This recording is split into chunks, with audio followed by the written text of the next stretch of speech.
Pernah? Pernah pasti ya. Ini apa namanya? Apa?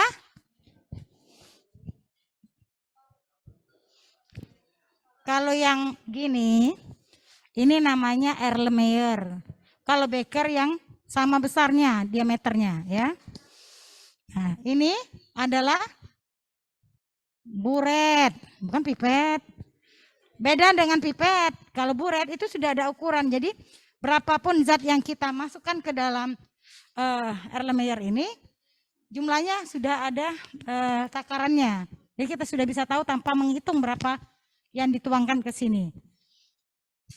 Jadi menutupnya nanti pakai seperti ini ya, kayak kita di pipa itu kalau dia mau buka tinggal diluruskan. Ini adalah analisa volumetri, jadi menggunakan cara titrasi. Jadi ada yang dititrasi, ada yang menitrasi. Yang menitrasi itu namanya titran. Jadi warnanya nanti terbentuk macam-macam. Itu lihat sekalian ya. Ada yang warna kuning, ada yang putih, kemudian ada yang warna pink.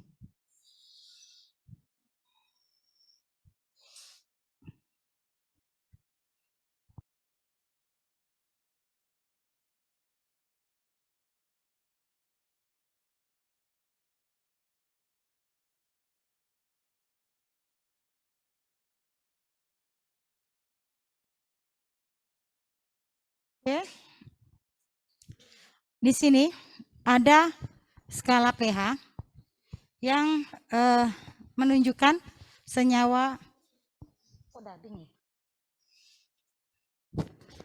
yang menunjukkan senyawa apa saja atau zat apa saja yang mempunyai pH yang tertentu. Nah, berdasarkan pH inilah nanti kita akan menentukan jenis titrasi ataupun jenis indikator yang dipakai untuk menentukan cara bagaimana yang akan kita lakukan untuk menentukan kadar dari suatu sampel tersebut. Di sini tadi analisa volumetri ini bisa untuk kuantitatif dan juga kualitatif ya. Kalau kualitatif ini dia hanya untuk mencari apakah ada atau tidak. Tapi kalau kuantitatif kita menentukan kadarnya, berapa banyak kadar ataupun jumlah senyawa yang kita inginkan di dalam sampel kita. Kebanyakan analis volumetri ini adalah untuk menentukan kadarnya ya. Nah, untuk besok volumetri ini kita pakai pada saat menentukan ketidakjenuhan dari suatu minyak. Nanti kita menggunakan analisa titrasi.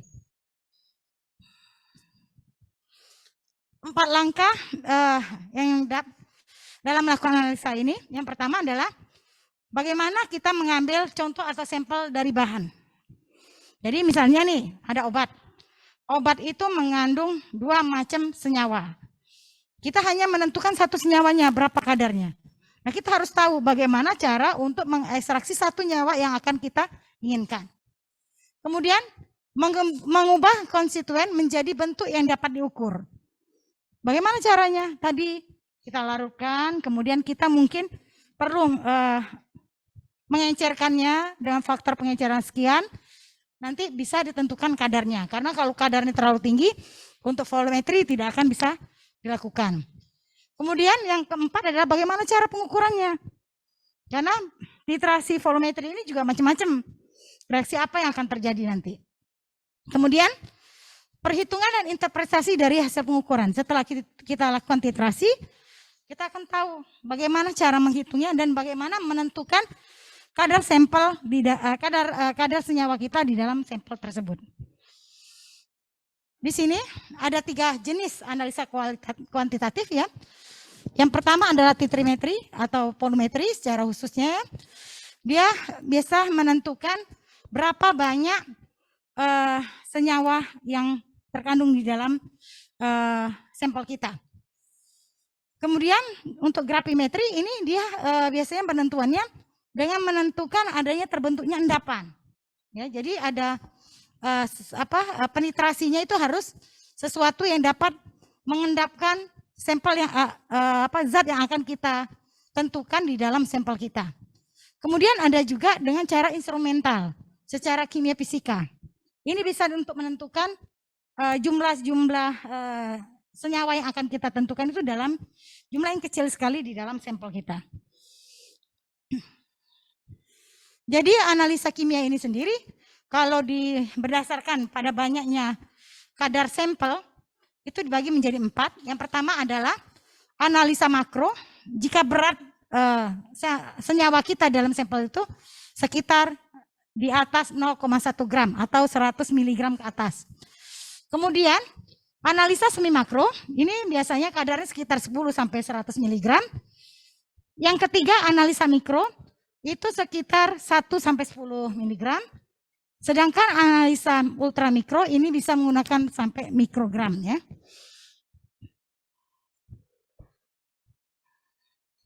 Sedangkan berdasarkan penggolongan sampel berdasarkan banyaknya zat yang atau konstituennya itu ada 3. Mayor konstituen, zatnya itu lebih besar dari 1% dari jumlah sampel, atau mikro konstituen, dia sekitar 0,01 sampai 1% dari jumlah sampel, atau juga bisa trace konstituen, dia hanya kecil sekali, itu sekitar lebih kecil daripada 0,01% dari sampel. Nanti bisa tandai kalian menentukan berapa kadar Fe di dalam darah. Bisa menggunakan cara titrasi ini ya.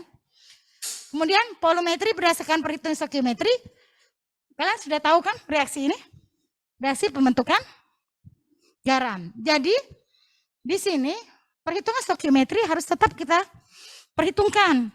Jadi berapa banyak mol dari NaOH, berapa banyak mol dari HCl, dapat bereaksi membentuk senyawa terbentuknya. Harusnya bagaimana? Harusnya sama kan, jumlah mol yang bereaksi harus sama dengan jumlah mol yang terbentuk. Nah, kalau seperti ini, ada 40,005 gram NaOH bereaksi dengan 36,465 gram HCl. Kalau ditanya, berapakah NaCl dan H2O yang dihasilkan? Apa yang dilakukan? Pelajaran SMA ini ada ya. Ibu ada yang mengulang sedikit. Bagaimana caranya?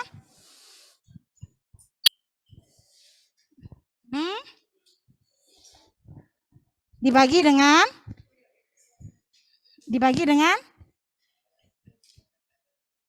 apanya? Koefisien, nanti dulu. Bagi apa dulu? Dengan MR. Jadi massa molekulnya. Dibagi atau dikali? Hah?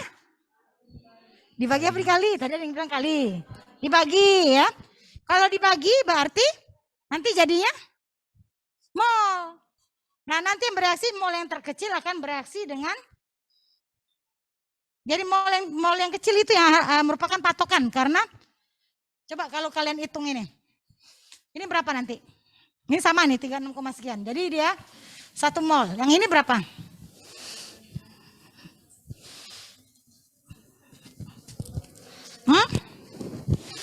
NaCl berapa jadi? Bisa nggak ngitungnya? Coba oret-oret deh. Coba hitung berapa. Yang di rumah juga silakan oret-oret. Berapa mol NaCl yang terbentuk dan HCl, berapa gram ya? Berapa gram NaCl dan H2O yang terbentuk? Coba hitung.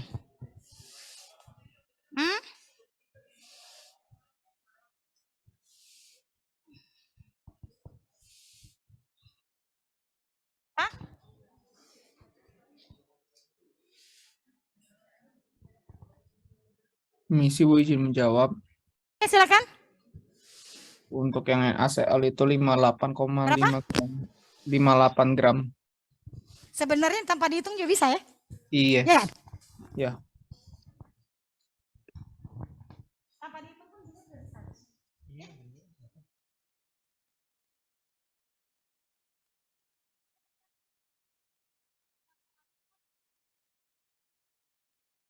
Ya, terima kasih. Perkenalkan, nama saya Brian Metipapahan dari kelas Omega. Jadi untuk berapa NaCl yang dihasilkan itu karena MR NaCl itu 58,5, jadi masanya itu 1 dikali 58,5, jadinya beratnya 58,5 gram. Baru H2O MR-nya itu 18, jadi 1 dikali 18 gram. Terima kasih. Terima kasih. Yang lain gimana? Hah? Setuju nggak? Kenapa setuju? Kata Ibu tadi sebenarnya apa orang-orang pun bisa jawab gitu loh. Karena di sini dibuat masing-masing 1 mol. Jadi tinggal dikalikan dengan MR-nya saja. Seperti itu. Karena ini tadi, ini biarpun gramnya kecil, tapi MR HCl 36, sekian kan? Itu tetap 1 mol. NaOH 40, dibagi 40 1 mol. Ya, jadi 1 mol semua. Kalau seandainya di sini 2 mol, berarti harus dikurangkan nanti di sini ada sisa NaOH. Kalau di sini kan semuanya 1 mol. Jadi tanpa dihitung pun sudah bisa diketahui NaCl tadi langsung aja dikali dengan MR-nya. Sedangkan H2O juga langsung dikalikan dengan MR-nya. Jelas semua ya? Tuh. Oke. Yang kedua ini adalah reaksi antara asam dan basa. Ya. 1 mol asam mungkin dapat bereaksi dengan 1 atau 2 atau 3 mol dari basa. Contohnya di sini. HCl dapat bereaksi dengan 1 mol basa menjadi H2O dan 1 ion klor. Asam sulfat bisa bereaksi dengan 2 OH. Ini bereaksi dengan membentuk suatu ion dari sulfat. Asam fosfat juga bisa bereaksi dengan 3 basa. Ini akan terbentuk 3 air dan fosfat yang bermuatan 3. 1 mol HCl dapat bereaksi dengan 1 mol ion OH tadi ya. 1 mol asam sulfat pekat, asam sulfat bereaksi dengan 2 mol ion OH. 1 mol H3PO4 bereaksi dengan 3 mol ion OH-. Dapat disimpulkan bahwa ekuivalen asam adalah banyak asam bereaksi dengan 1 mol ion OH. Ya. Pada reaksi di atas, setengah mol H2SO4 dan 1/3 mol asam fosfat untuk HCl mol dan ekuivalen yang sama. Ekuivalen basa ini adalah banyak basa yang bereaksi dengan 1 mol ion OH dengan ion H+, di mana 1 ekuivalen basa bereaksi dengan 1 ekuivalen asam. Ini untuk reaksi reduksi dan oksidasi. Jadi Ag+ bereaksi dengan 1 elektron menjadi Ag, Cu2+ tambah 2 elektron Cu, Al3+ dengan 3 elektron menjadi Al. Jadi 1 mol Ag+ bereaksi dengan 1 mol elektron, maka 1 ekuivalen Ag+ sama dengan 1 mol. 1 mol Cu2+ bereaksi dengan 2 mol elektron, maka 1 ekuivalen Cu2+ adalah setengah dari mol. 1 mol Al3+ bereaksi dengan 3 mol elektron, maka 1 ekuivalen Al3+ berarti 1/3 molnya. Ya. Ini dasar dari perhitungan kita nanti. Maka di sini, kalau kalian lihat, berat ekuivalen suatu zat tergantung dari reaksi kimia yang terjadi pada zat tersebut ya. Sehingga banyak zat kimia yang mempunyai berat ekuivalen itu lebih dari 1. Contohnya di sini, jika KMNO4 bereaksi dengan elektron, hanya 1 elektron, maka berat ekuivalen KMNO4 sama dengan berat dari molekulnya, MR-nya. Tapi kalau KMNO4 bereaksi dengan 4 atom H, maka dia BE dari KMNO4 itu adalah 1/3 dari berat molekulnya. Kemudian KMNO4 bereaksi dengan 8 basa, ini akan terbentuk Mn3+, di mana BE-nya, berat ekuivalen KMNO4 ini adalah 1/4 dari berat molekulnya. KMNO4 ditambah dengan 8 asam, terbentuk Mn2+, maka berat ekuivalen KMNO4 itu adalah 1/5 dari BM. Jelas ini? Jelas nggak? Jelas? Bertanya ya kalau jelas ya. Sini -1 kan? Sini? -2. Setara nggak? Harusnya? Hah? Harusnya? 2 kan? Harusnya sebelah sini 2 ya? Atau sebelah sini 1? Ya? Sini 1 elektron, di sini 2 elektron. Harusnya kan, kalau sebelah sana 1, sebelah sini 1. Kalau sebelah sana 2, berarti sini 2. Nah ini kan 1 nih. Ini 2. Berarti bisa di sini bikin tambah 1 elektron lagi. Di sini bisa dikurang 1 elektronnya. Yang mungkin ditambah elektron sebelah sana atau dikurangi elektron di sini. Tambah. Kenapa?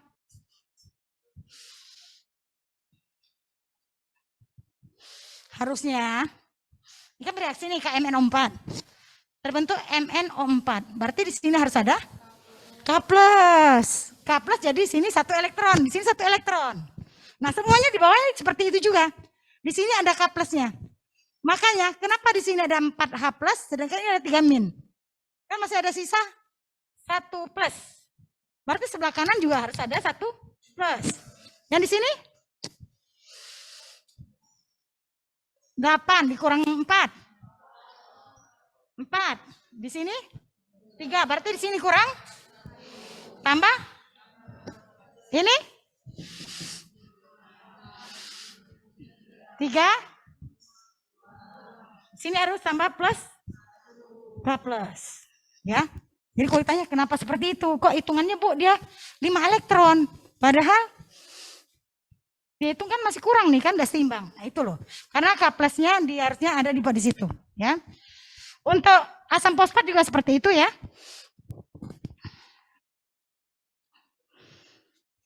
Dalam reaksi pembentukan kompleks ini juga, ataupun reaksi pengendapan ya, kita tidak bisa memakai sistem ekivalen tapi lebih suka memakai sistem molar. Jadi molaritas adalah banyak mol salut per liter larutan. Disimbolkan dengan M besar. Ya. Sama dengan mol per volume, di mana mol adalah gram per BM. Sedangkan normalita adalah ekivalen dibagi dengan volume ya, atau ekivalen itu sendiri adalah gram per berat elektron, berat ekivalen. Nanti hitungannya jadi seperti ini, M itu sama dengan gram per BM kali volume.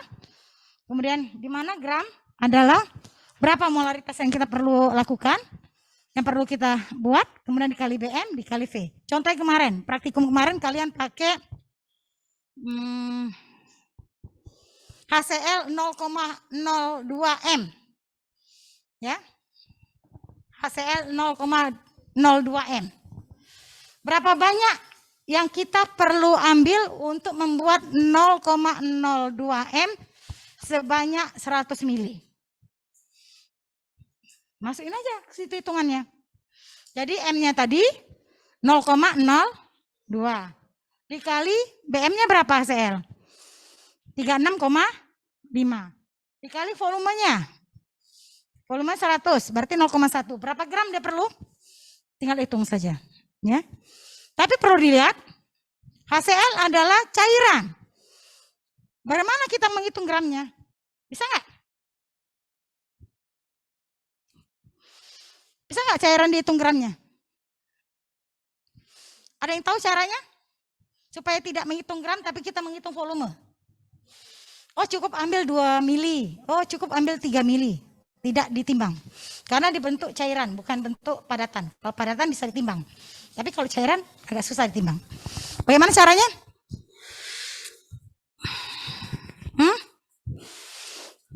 Ada yang tahu? Di belakang ngantuk semua ini. Nanti ujian keluar tidak bisa jawab kalau itu. Gimana caranya?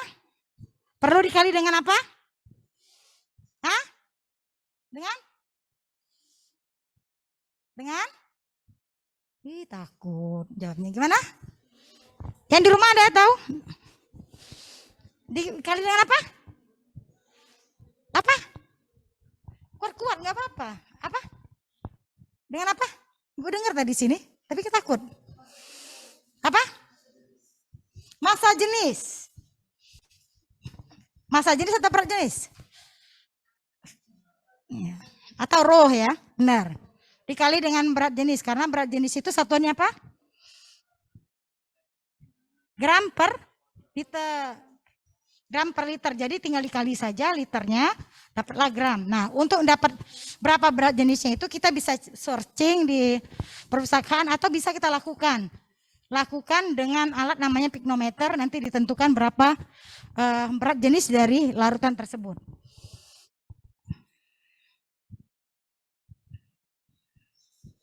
Jadi sini pengukuran kuantitatif biasanya bukan dalam satuan liter, tapi biasanya menggunakan mililiter ya. Jadi 1 liter itu 1000 mili atau dibuat juga mili ekivalen atau milimol per liter. Beberapa istilah. Nih, titrimetri atau volumetri tadi ya untuk analisa kuantitatif, mengukur kadarnya ya. Kemudian larutan baku standar adalah larutan yang sudah diketahui konsentrasinya. Titrasi proses pengukuran volume tadi dengan menggunakan buret tadi. Kemudian buret adalah alat yang untuk mengukur berapa volume dari titran. Sedangkan zat penitrasi adalah adalah larutan baku yang sudah diketahui konsentrasinya tadi. Titik akhir titrasi adalah titik di mana indikatornya berubah warna ya. Tergantung dari indikatornya sendiri nanti berubah warna pada pH berapa.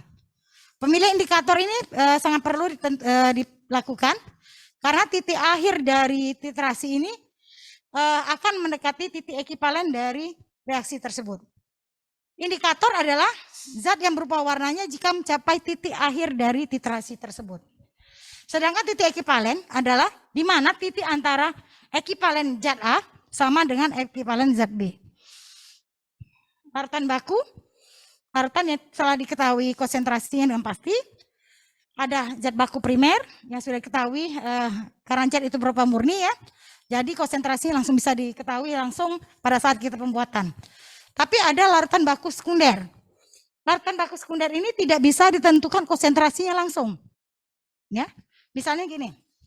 Kalau kita membuat HCl 0,2 gram tadi 0,2 mol tadi, kita bisa langsung menimbang ambil berapa volume HCl dilarutkan dalam sekian mili. Bisa. Tapi yang ini, larutan sekunder tidak bisa. Kita bisa bikin 0,2, tapi nanti perlu ditentukan lagi berapa kadar dari yang kita buat 0,2 itu. Bisa jadi dia lebih kurang, atau bisa jadi dia lebih besar. Jadi konsentrasi yang dibuat itu harus ditentukan lagi. Itu adalah larutan baku sekunder. Kenapa seperti itu? Karena larutan baku sekunder ini dia mudah teroksidasi atau mudah tereduksi ataupun terhidrolisis sehingga konsentrasinya bisa berubah. Apalagi kalau kita buat sekarang, dipakai besok. Maka besok kita harus standarisasi. Kita harus tahukan dulu berapa konsentrasi dari larutan baku primer ini menggunakan titrasi pakai larutan baku primer. Analisa volumetri ini dapat digolongkan menjadi 4. Asam basa, netralisasi ya. Kemudian reaksi redoks, reaksi pengendapan, nanti terbentuk endapan. Kemudian juga ada pembentukan senyawa kompleks. Syarat-syarat reaksi pada volumetri yang pertama, reaksi berlangsung sederhana dapat dinyatakan dengan persamaan reaksi. Reaksi berlangsung terus-menerus atau dengan cepat.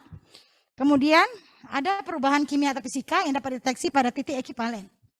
Atau indikatornya dapat berubah warna ya sehingga diketahui titik akhirnya.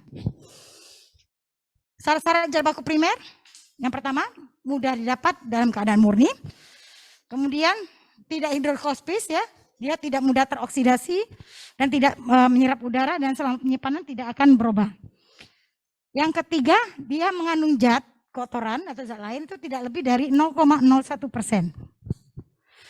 Harus mempunyai berat ekivalen yang tinggi. Mudah larut dalam pelarut yang sesuai. Reaksi stokiometri dan berlangsung terus-menerus. Ini contoh-contoh zat baku primer. Untuk asam basa itu ada natrium karbonat, ada natrium borat, ada kalium bipentalat, kemudian ada asam suksinat, asam benzoat, dan asam oksalat. Ini adalah baku primer untuk asam basa. Sedangkan untuk reaksi redoks ada kalium kromat, kalium dikromat ya, kalium bromat, ada kalium iodat, asam oksalat, dan arsenat ya. Kemudian untuk titrasi pengendapan ada NaCl, KCl, dan KBr. Untuk reaksi pembentukan kompleks ini ada biasanya menggunakan logam ya, sebagian besar. Ada Zn, Mg, Cu, natrium EDTA, NaCl maupun KCl. Perhitungan pada titrimetri ini sangat sederhana sekali.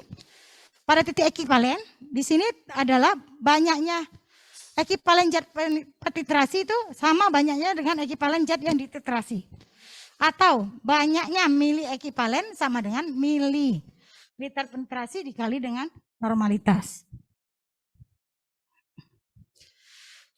Contohnya di sini ya. Untuk titrasi zat A oleh zat B. Pada titik ekivalen, banyaknya ekivalen zat A sama dengan banyaknya ekivalen zat B. Maka ada rumus seperti ini. VA dikali NA sama dengan PB dikali NB. Jika zat titrasi tadi kita tahu volumenya, ya kan dititrasi ya, kita tahu misalnya 5 mili. Normalitasnya kita tahu 0,1. Kemudian kita tahu tadi bahwa volume yang kita pakai untuk dititrasi tadi misalnya 10 mili, maka N dari zat yang kita titrasi tadi kita akan tahu. Ya. Ini sama seperti rumus pengenceran. Kalian tahu kan rumus pengenceran? Nah, ini sama seperti itu. Jadi prinsip rumus pengenceran ini bisa dipakai pada saat titrasi. Titrasi asam basa, ya, menggunakan indikator asam basa, ya. Di sini juga selama titrasi ini biasanya akan terjadi perbedaan pH yang sangat tinggi sekali ya. Jadi maka harus memakai sesuatu alat zat yang namanya indikator, bisa indikator visual yang bisa dilihat dengan mata, di mana terjadi perbedaan warna dari pH yang awal dan pada pH titik ekivalen. Seperti ini contohnya, ya. Jelas nggak? Di sini lihat ya, situ jelas tuh. Ya. Terlihat di sini indikatornya macam-macam ya. Ada timal blue biru itu dalam keadaan asam di warna merah, tapi kalau dalam basa di warna kuning. Jadi kisaran pH untuk senyawa yang digunakan itu sekitar 1,2 sampai 2,8. Yang sering kita pakai apa? Phenolphthalein ya, PP. Ya, waktu SMA sering ya. Titrasi pakai PP. Dia dari tidak berwarna menjadi warna pink. pH-nya kisaran sekitar 8,3 sampai 10. Lihat situ, ada beberapa contoh yang dibuat. Ada phenolphthalein yang kiri sekali ya, pH 7 dia pink, ada bening. Kemudian pada pH 10 dia menjadi pink. Di situ nggak jelas kelihatan warnanya. Jadi merah ini pinknya ya. Di sana lihat tuh, bagus. Ya beda ya. Tapi PPT udah dapat kan? Nanti lihat di PPT aja ya. Di situ ada terlihat perbedaan warna karena ada perbedaan pH yang dipakai indikator tersebut. Nah di sini, jadi biasanya ya dari awal misalnya warna yang tadi bening, kita titrasi terus, tambah terus dengan larutan penitrasinya. Pada titik tertentu dia akan menjadi warna pink. Nanti ditambah terus sampai dia berlebihan. Pada pH tadi 10, maka dia akan berubah menjadi bening lagi. Jadi bukan harapan ditetesin terus titrasinya itu tetap warna pink, tidak. Jadi grade ada range pH tadi yang dia akan memberikan warna tertentu tadi. Nah, ini juga ya. Phenolphthalein tadi sekitar 8 sampai 10-an ya. Sedangkan metil oren ini sekitar 4 sampai 7. Jadi tergantung dari pH senyawa yang akan kita tentukan. Kesalahan-kesalahan dalam titrasi asam basa ini adalah pertama, lihat ya, ini sering sekali. Faktor orang. Apa faktor orang? Yang pertama salah menghitung. Salah menghitung apa? Mengukur, menimbang. Itu selalu salah. Harus benar-benar kita lihat, misalnya kita ambil nih pakai kertas ya. Kita mau menimbang zat 0,1 gram. Maka kertas yang tadi harus kita tarakan dulu, nolkan dulu. Jadi nanti baru kita tambahkan zatnya. Jadi zatnya sesuai 0,1 gram yang kita perlukan. Kedua, memindahkan endapan atau bahan yang diperiksa tidak kuantitatif. Bagaimana caranya kuantitatif? Jadi misalnya sudah ditimbang nih tadi ya, dalam plastik tadi 0,1 gram. Dipindahkan ke dalam Erlenmeyer. Maka zat yang tertinggal di dalam plastik tadi itu harus diberi pelarut yang sama yang digunakan untuk mengencerkannya. Dengan harapan zat yang tertinggal di plastik tersebut bisa semuanya larut ke dalam Erlenmeyer. Jadi memang benar-benar kuantitatif. Kalau seandainya tidak kita semprot, kemungkinan tinggal di plastik itu masih banyak. Itu akan mengurangi kadar penelitian kita nanti ya, kadar pengukuran kita. Yang ketiga adalah kesulitan dalam mengamati perubahan warna indikator sehingga titik akhir dari ekivalen ini tidak terlihat. Jadi ada salah satu trik, begitu kalian titrasi, kan mau cepat ya, ngocor ya, boleh. Tapi kalian lihat pas dia ngocor, netes, dia sudah ada perubahan warna, pelankan. Kalau dia udah netes masuk ke dalam Erlenmeyer itu, pas tetesannya masuk ke dalam larutan itu, dia sudah ada warna, langsung pelankan. Teteskan pelan-pelan. Bila perlu sekian detik satu tetes, sekian detik satu tetes. Jadi pas dia satu tetes turun ke bawah, dia udah berubah warna, kita bisa hentikan. Yang sering terjadi apa? Kita keterusan. Akhirnya lewat titik ekivalen karena kencangnya tadi kita meneteskan. Jadi memang skillnya itu harus dilatih terus ya, agar nanti waktu titrasi ini bisa dilakukan. Kemudian faktor fasilitas, bahan kimia yang dipakai tidak memenuhi syarat.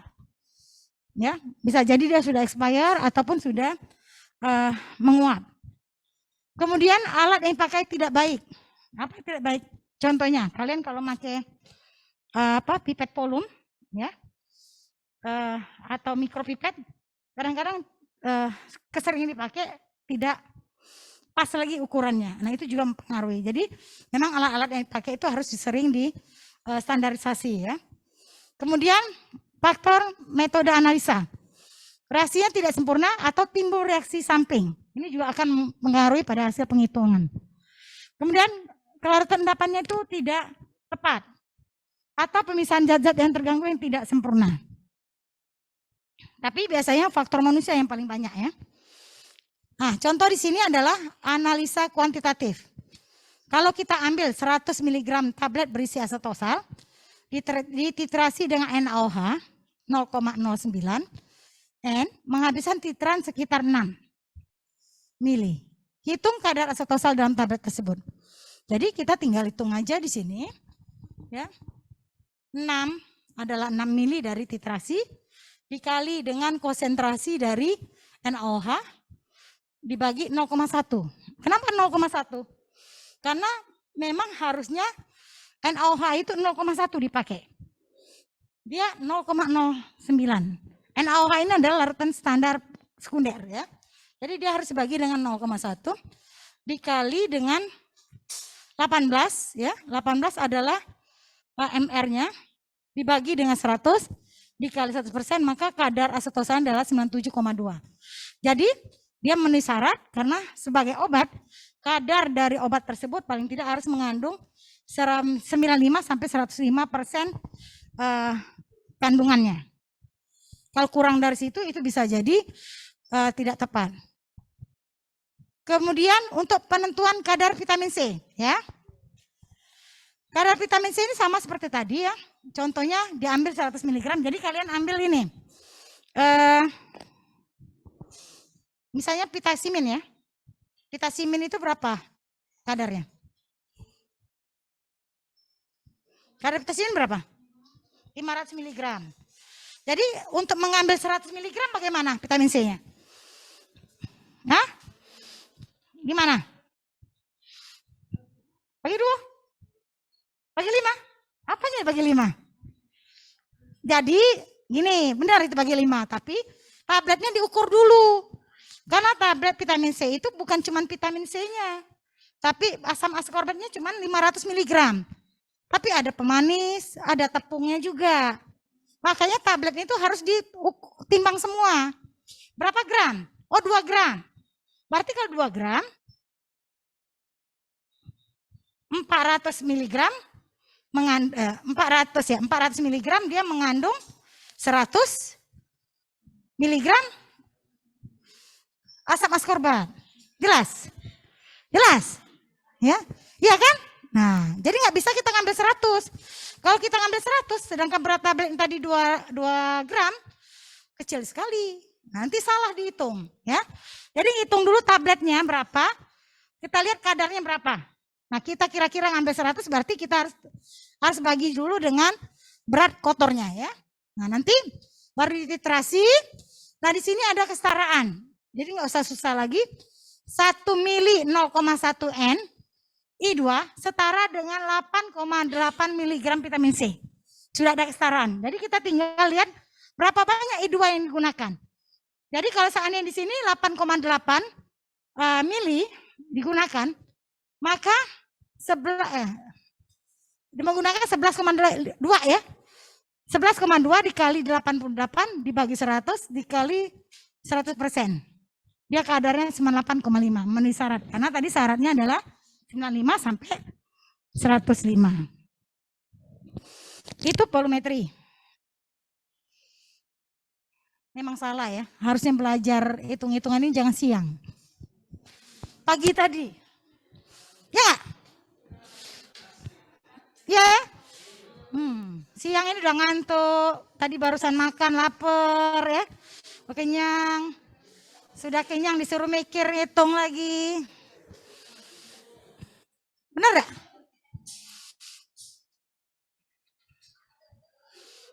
Lanjut.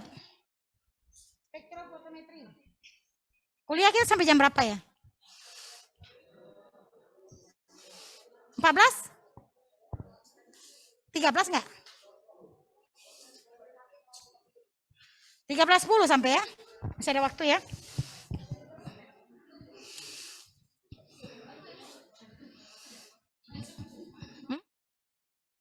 Ya, 10 ya. 15.10.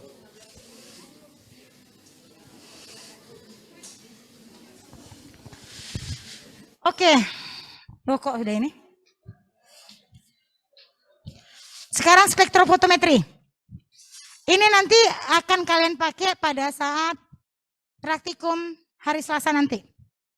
Mengukur kadar protein, albumin. Atau bisa juga nanti kita mengukur kadar asam salsilat. Ya, nanti akan diajarkan bagaimana cara menggunakan alat ini. Alat ini salah satunya kelebihannya ada apa? Bisa untuk mendeteksi kadar sampel yang kecil sekali dengan jumlah yang dikit. Ya, jadi cukup 1 mili sampel itu sudah bisa kita lakukan untuk pengukuran ini. Ini alatnya ya. Ada yang sudah koneksi dengan komputer. Ada juga cukup alat ini saja sendiri bisa, ya. Nanti kalian akan pakai alat ini, akan dipindahkan nanti ke kantin. Makanya nanti kalau praktikum yang pagi, tolong laki-laki bantu angkat barangnya ya. Oke, spektrofotometri ini adalah pengukuran intensitas cahaya pada panjang gelombang yang dipilih, ya. Analisa spektrofotometri ini berdasarkan analisa yang kuantitatif bisa, kualitatif bisa, dan banyak digunakan dalam ilmu kimia dan biologi. Kalau di kesehatan tuh banyak. Kalau kemarin kami mengukur kadar glukosa, kemudian mengukur kadar asam urat, ya. Jadi kemudian juga ada juga mengukur kadar lemak dan kolesterol. Ya, nanti kalian praktikum biokimia juga akan diajarkan pakai spektro ini untuk khususnya hasil-hasil dari metabolisme. Metodenya, jadi tergantung pada sifat penyerap cahaya dari zat atau turunan zat yang akan dianalisa. Biasanya intensitas cahaya yang transmisikan melewat suatu larutan yang mengandung zat penyerap atau kromogen dikurangi dengan fraksi yang diserap. Fraksi yang deteksi dan diukur atau digunakan ini menghubungkan cahaya yang transmisi dan diserap dengan konsentrasi analit yang bersangkutan. Jadi di sini radiasi UV pada panjang gelombang 200 nanometer memiliki energi lebih tinggi daripada radiasi inframerah pada panjang gelombang 750 nanometer. Mata manusia dapat mendeteksi energi pancaran dengan panjang gelombang antara 380 sampai 750. Maka kita lihat nih, oh itu warna kuning. Oh tadi itu warna putih. Karena apa? Pancarannya di 380 sampai 750. Tapi ada beberapa di bawah itu atau di atas itu kita tidak bisa melihatnya. Makanya perlu dilihat, ada instrumen yang diperlukan untuk melihat panjang gelombang di bawah atau di atas itu. Nah, sinar matahari atau cahaya yang dipancar oleh filamen tungsten yang memancarkan cahaya ya dari alat spektro ini akan bercampur ya dari panjang gelombang atau spektrum energi radiasi dari panjang gelombang yang berbeda dari yang dikenal oleh mata ya sebagai warna yang putih. Nanti ini baru dipancarkan lagi menjadi cahaya-cahaya yang dapat dilihat. Nah, seperti ini. Panjang gelombang di bawah 380 ini pada daerah UV itu tidak berwarna ya. 380 sampai 440 itu warna violet. 440 sampai 500 warna biru. 500 sampai 580 itu warna hijau. Dan seterusnya sampai 800-an ya. Nah, sampai 750 warna merah. 800 sampai ke atas ini semuanya tidak terlihat. Ya, makanya ini perlu alat yang membantu untuk mengukurnya. Spektrofotometri serat adalah pengukuran serapan radiasi elektromagnetik dengan panjang gelombang tertentu yang sempit dan mendekati daerah kromatus. Prinsipnya, sampel yang diberikan radiasi elektromagnetik itu akan menyerap energi radiasi tersebut sehingga terjadi interaksi antara radiasi elektromagnetik tersebut dengan atom molekul yang terdapat dalam sampel. Nah, banyaknya intensitas radiasi yang diserap larutan sampel akan dikonversikan ke konsentrasi analit sehingga didapatkan data yang kuantitatif. Pengukurannya ini dapat dilakukan pada dua panjang gelombang. Ada UV namanya 190 sampai 380. Bisa juga yang visible. UV ini pada larutan itu tidak terlihat tidak terlihat warnanya. Tapi kalau cahaya tampak 380 sampai 780 ini biasanya larutan tersebut dari sampel itu akan memberikan warna. Panjang gelombang didefinisikan sebagai jarak antara dua puncak dari satu gelombang yang biasa dinyatakan dengan simbol lambda dalam satuan nanometer. Ya. Sedangkan cahaya adalah campuran dari radiasi-radiasi yang mempunyai panjang gelombang yang berbeda dan dapat didefinisikan pada suatu monokromator yang menjadi sinar yang monokromatis. Ini transmitan juga. Transmitan perlu kalian tahu, dia ada sinar diteruskan atau sinar yang ditransmisi. Sedangkan absorban adalah sinar yang diserap. Ada hubungan antara transmitan dengan absorbansi. Jadi A, absorbansi adalah 2 dikurang log P, di mana transmitan ini dalam 100%. Bila transmitan 100%, maka A sama dengan 0. Pakai rumus tadi ya. Jadi alat untuk spektrofotometri ini bisa mengukur absorbansi, bisa juga mengukur dengan transmitan. Nanti kita bisa konversikan transmitannya ke absorbansi ataupun absorbansi kita bisa konversikan ke transmitan. Ini rumus Lambert-Beer yang mendasari pada spektrofotometri. A sama dengan K, C kali L. Ya. Koefisien eksistensi atau tetapan dikali dengan kadar sampel dikali dengan diameter panjang kupet ya, biasanya 1 cm. Karena K dan L ini tetap, maka bisa dibandingkan bahwa kalau untuk 2 senyawa maka A ini akan sebanding dengan nilai C-nya. Karena K dan L adalah tetapan. Ini untuk panjang gelombang maksimal dari senyawa-senyawa yang akan kita periksa, asam hidroksibenzoat ya dan turunannya. Seperti asetosal. Asetosal ini dia larut dalam kloroform, diukur pada panjang gelombang 278. Ya. Kemudian ada juga asam salisilat. Nih, kita praktikum kemarin. Pada pelarutnya air, pH sekitar 5-8, panjang gelombangnya adalah 296. Sedangkan asam salisilat jika dilarutkan dalam kloroform, dia akan diukur pada 308. Jadi pelarut ini juga menentukan panjang gelombang berapa untuk menganalisanya. Jadi kita tidak bisa kerja dengan sembarangan. Karena kalau sembarangan nanti tidak bisa mengukur kadarnya dengan tepat. Nah, ini salah satu contoh ya. Contohnya adalah mengukur kadar kadar asetosal dalam suatu tablet. Jadi tablet asetosal kita ambil sebanyak 100 mg sama seperti vitamin C tadi kata Ibu, timbang dulu tablet asetosal, kemudian ambil, kemudian dilarutkan dalam asam sulfat 0,1 N, kemudian tambahkan terus sampai larut asetosalnya sampai 100 ml. Kemudian dari 100 ml ini diambil 1 ml larutan, cuplikan dari atas, dimasukkan lembu takar, kemudian tambahkan asam sulfat 0,1 ml sampai batas, ya. Kemudian ukur serapan asetosal pada panjang gelombang 229. Ini untuk serapan baku, ya. Nah, nanti senyawa kita ukur, ya. Kita ukur kadar asetosalnya berapa, masukkan ke situ. Konsentrasi baku yang dibuat 10 ppm. Absorbansi baku kita ukur berapa. Kemudian absorbansi sampel kita ukur ada dapat 0,2.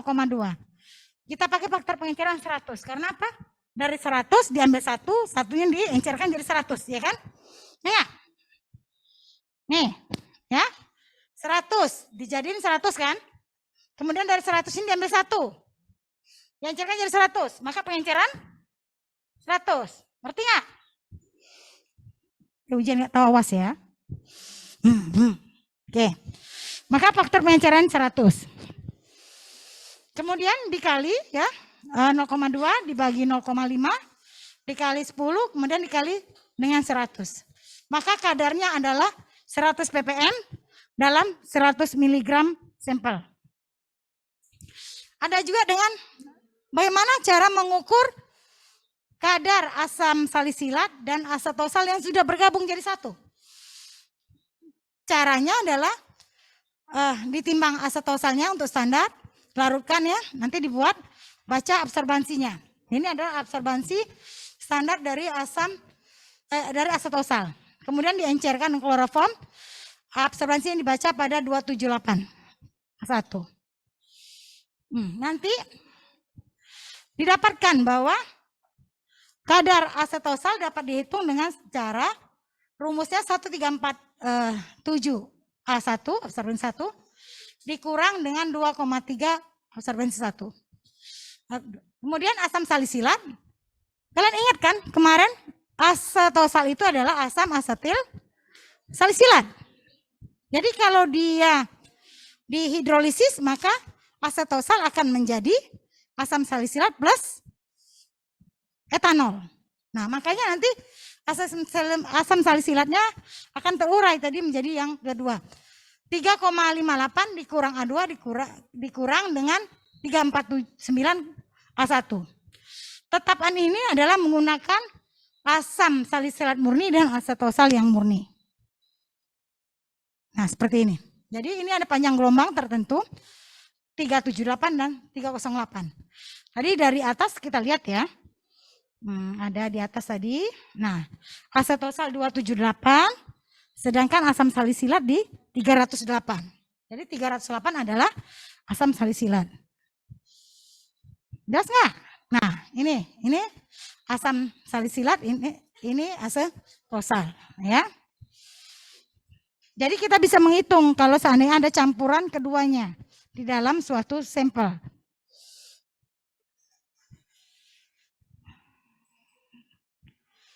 Oke, selanjutnya ada namanya UV vis ya. Ini menggunakan sumber cahayanya bisa UV, bisa juga visible ya. Jadi metode ini dapat spektrofotometris UV vis ini dapat mengukur sampel ataupun warna yang tidak berwarna. Misalnya bening, itu bisa diukur kadarnya. Untuk visible di sini analisa kuantitatif senyawa asam salisilat dengan besi. Seperti praktikum kemarin, asam salisilat ditambah FeCl3 menjadi warna ungu. Nah, nanti baru diukur pada panjang gelombang 525. Jadi kita buat dulu standar dari asam salisilatnya ya. Ada beberapa konsentrasi, ada 5, 10, 15, 20, dan 25. Diukur semua pada panjang gelombang 525. Kemudian baru sampelnya kita lakukan lagi, kita ambil 200 mg, dilarutkan dalam alkohol karena tadi asam salisilat larut dalam alkohol.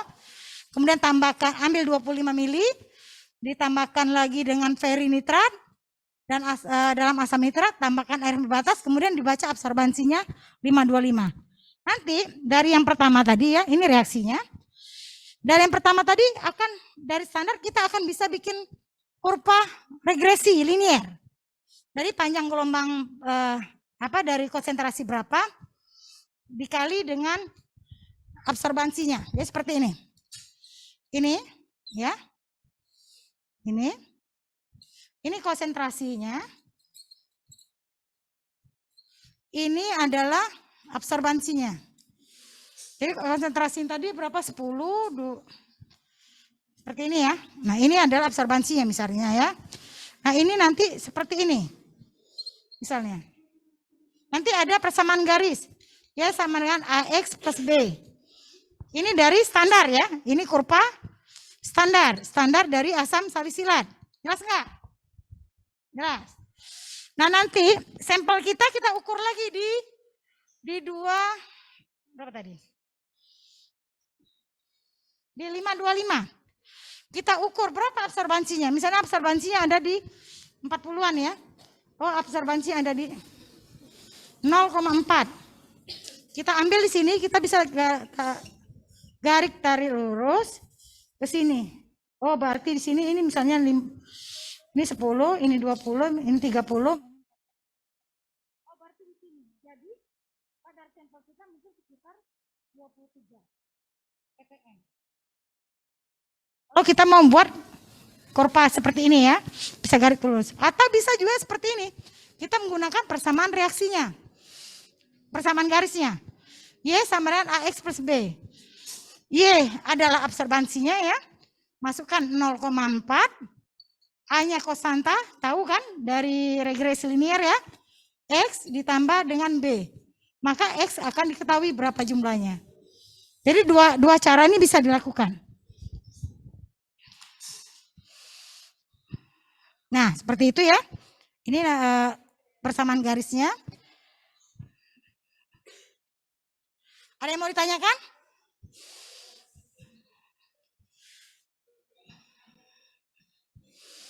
Ada yang mau ditanyakan silakan. Yang di rumah juga boleh kalau mau tanya. Apa bingung? Bingung ya?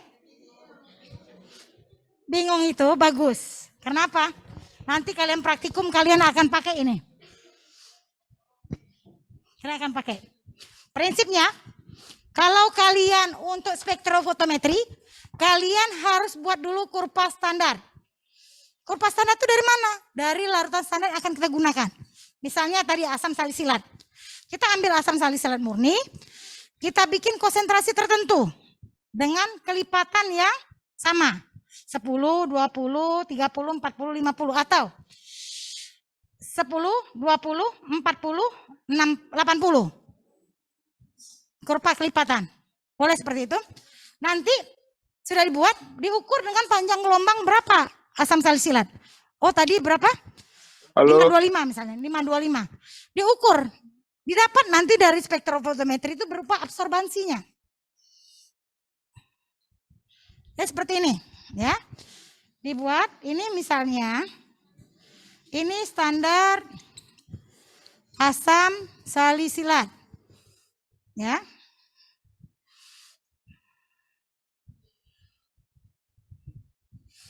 Ini konsentrasinya, ini absorbansinya.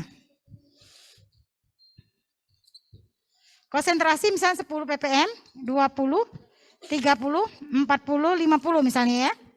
Absorbansinya ada nih 0,1 sekian, 0,11.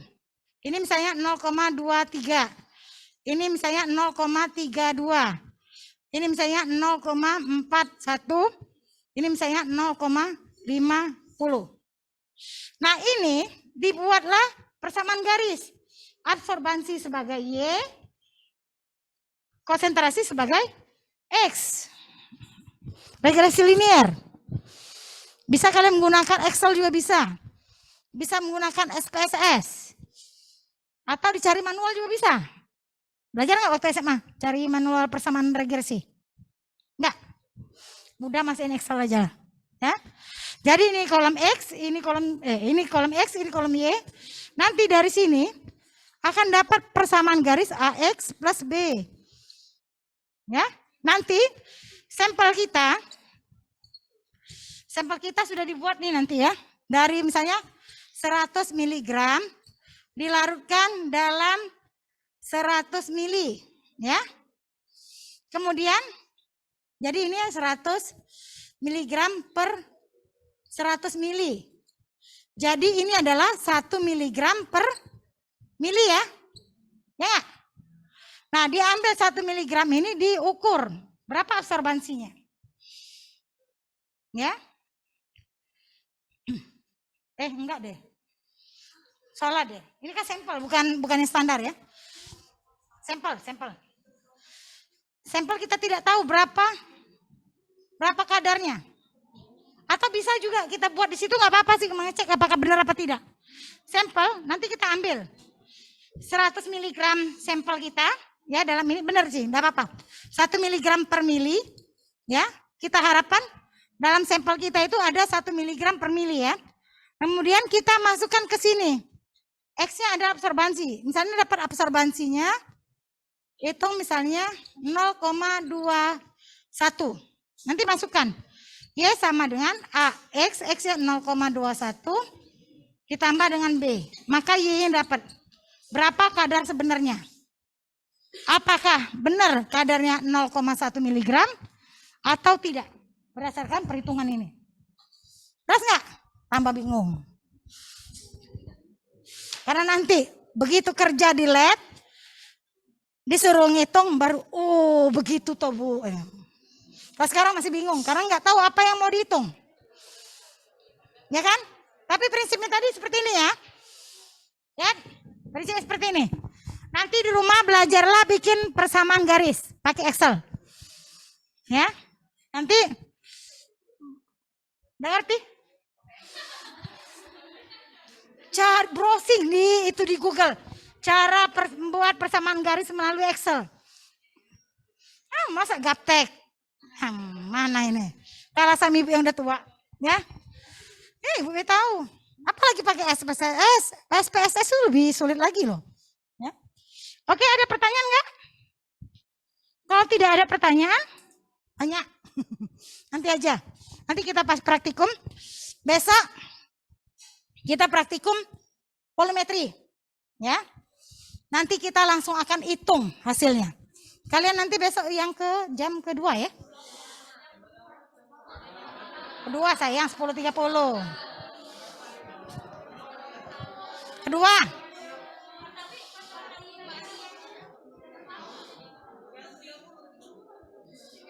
Yang kedua?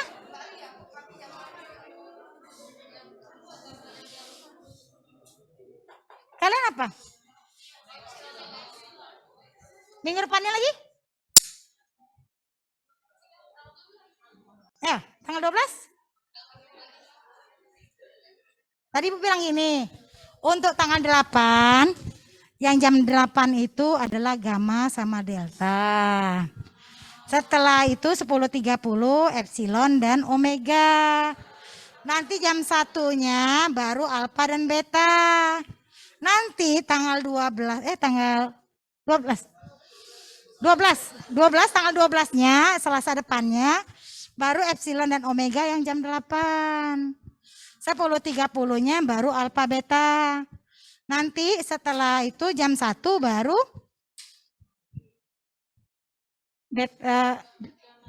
gamma dan delta. Seperti itu. Jadi konfirmasi dulu sama Mbak Ria. Ibu takutnya salah. Seperti itu sebenarnya Ibu tadi ngomong sama Ria. Teknik jam.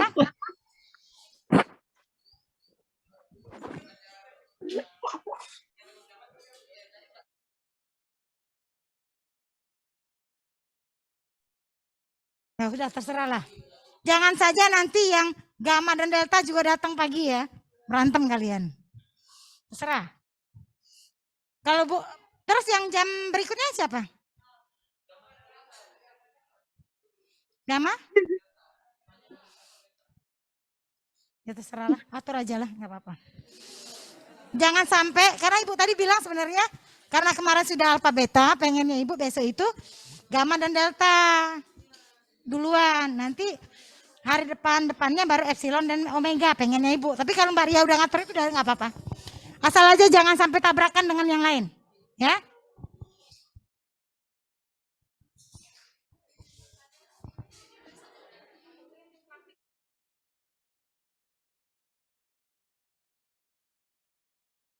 Jadi besok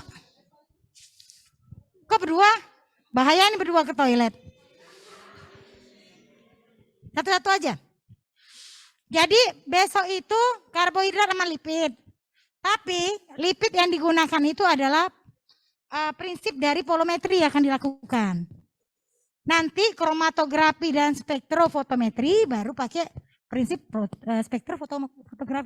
spektrofotometri.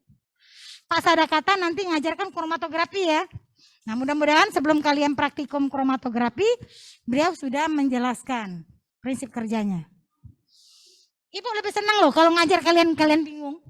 Kenapa? Kalian akan mencari tahu. Tapi kalau sudah jelas, kalian akan cuek nanti praktikum. Setuju kan? Oke, ada pertanyaan? Kalau tidak ada pertanyaan, kita kuis. Kuis terakhir. Ibu nggak ngasih IT lagi.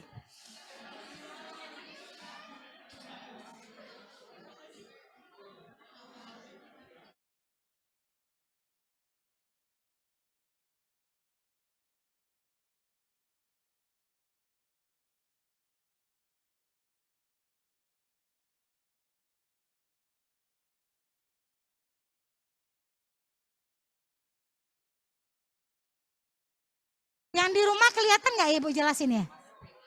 Yang di rumah kedengeran nggak ya Ibu jelasin tadi ya? Kedengaran, Bu. Yang di rumah?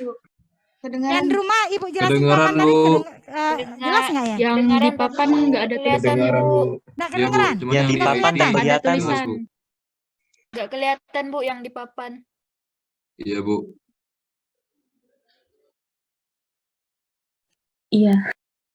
Oke, ini Bu tutup ya. Kita terdengar tapi tidak terlihat tulisan di papannya. Aduh, kasihan ya. Oke, nanti boleh deh nanya secara pribadi nanti waktu praktikum ya. Boleh. Nanti nanya aja.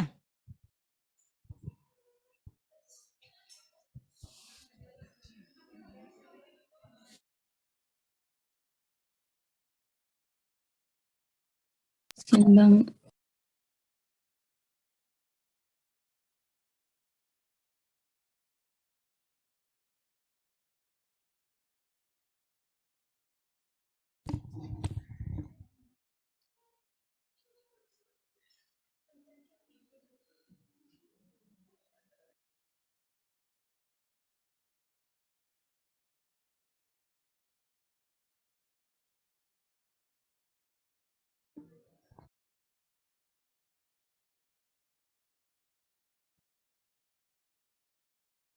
Link kuis sudah Ibu kirim di chat. Silakan dilihat. Nah, ini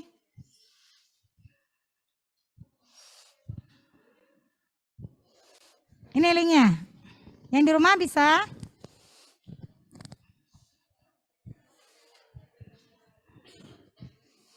Masuk nggak? Oh, yang ke WC tadi udah naik belum? Udah ya, oke.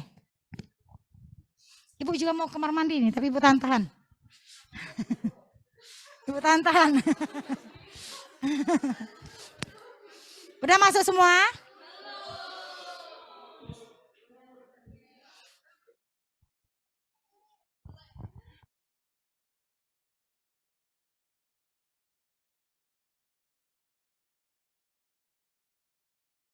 Besok kalau praktikum jangan lupa bawa tisu dan Serbet. Udah? Ih, lamanya. Tinggal dikopas aja.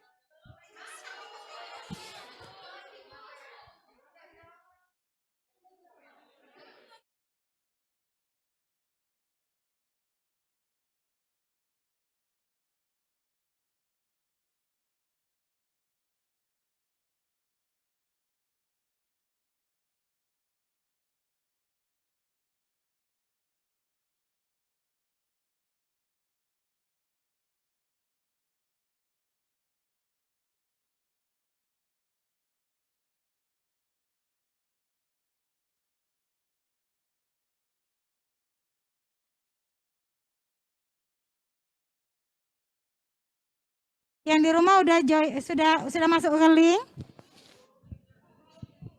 Yang di rumah lebih cepat nih. Belum, Bu, belum.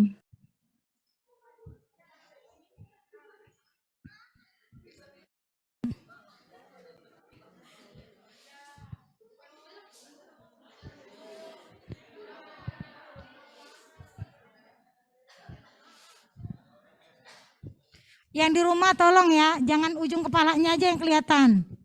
Naikin lah, biar kelihatan mukanya, biar kenal. Nanti ibu tabrakan di jalan, nggak tahu nih anak sendiri. Iya, nggak kenal.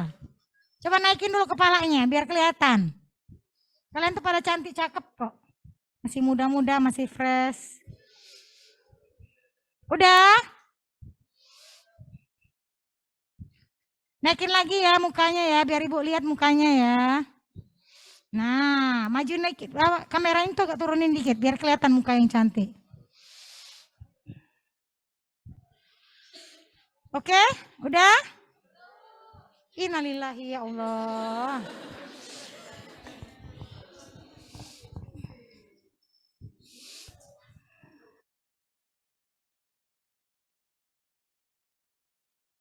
Udah?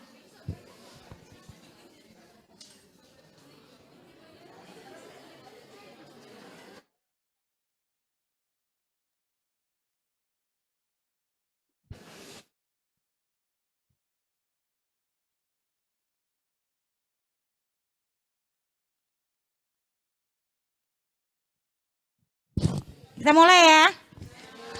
Yang kerja tangan, mulut diam. Oke, 1. Untuk reaksi redox, 1 mol Ag+ dapat bereaksi dengan yang di belakang diam. Kenapa masker dipakai itu? Keluar aja lah, nggak pakai masker tuh. Nggak pakai masker, keluar aja. 2. Dalam volumetri, banyaknya ekivalen solut per liter larutan disebut dengan 3. Larutan yang telah diketahui konsentrasinya disebut dengan 4.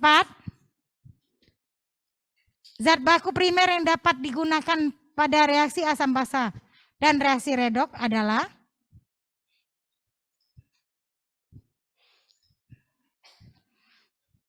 5. Ketika suatu asam kuat dititrasi dengan basa kuat, maka titik ekivalennya akan terjadi pada pH 6. Pengukuran intensitas cahaya pada panjang gelombang tertentu disebut dengan 8. Panjang gelombang yang disebut dengan cahaya tampak atau visible adalah 8. Hukum Lambert-Beer adalah 9.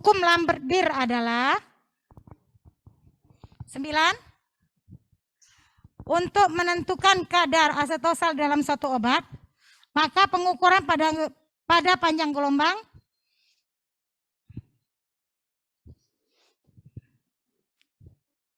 ke-10, suatu obat yang mengandung asam salisilat dapat diketahui dengan cara menambahkan FeCl3 sehingga terbentuk larutan yang berwarna. Kok dijawab sih? Oke, selesai, silakan. 1, 2, 3, 4, 5, 6, 7, 8, 9, udah 10, oke? Yang ngirim di atas 1453 akan Ibu delete ya. Oke? Perkuliahan hari ini selesai, sampai ketemu besok. Semangat buat praktikum luring ya. Tapi tetap jaga prokes, dengar ya. Perhatian. Tolong di dalam ruangan, seperti ruangan kita yang tertutup seperti ini, jangan buka masker. Berapa kali dibilang ya? Nanti kalian kuliah daring lagi loh, susah. Ya, jagalah prokes. Ya, biar kita sehat selalu. Oke, perkuliahan hari ini Bu cukupkan. Sampai ketemu lagi besok. Assalamualaikum warahmatullahi wabarakatuh. Waalaikumsalam warahmatullahi warahmatullahi wabarakatuh. Ibu. Ibu. Masih Bu. Terima kasih, Bu. Jaya, jaya, jaya.